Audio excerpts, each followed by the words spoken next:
Welcome to the Slop Farm. Enjoy the video. You start by connecting both cameras and launching Zoom and OBS. Do it now.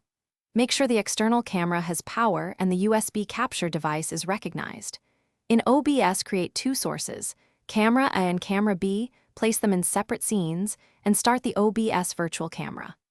Once done, go to Zoom video settings and select OBS virtual camera as your camera. That gives Zoom a combined feed. This immediate setup prevents juggling windows during the meeting and gives you full control. Now you build the workflow. Create scenes for camera A, camera B, and a dual scene with picture-in-picture. Assign OBS hotkeys so you can switch without clicking. This lets you change views mid-call without lag. Adjust each source's transform and crop so composition is clean, and set resolution and frame rate to match your upload speed. Lower to 720p at 30 FPS if necessary.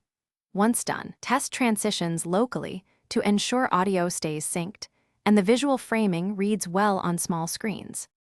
Finish by validating the entire setup with a test meeting and short recording. Check audio/video sync and scene transitions.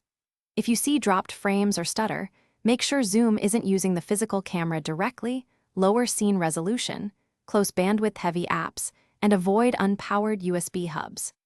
If the OBS virtual camera fails, switch Zoom to the external camera alone and restart OBS virtual camera. This quick fallback keeps your session live while you fix the virtual feed without losing the. Thanks for watching. Consider subscribing if we helped you today.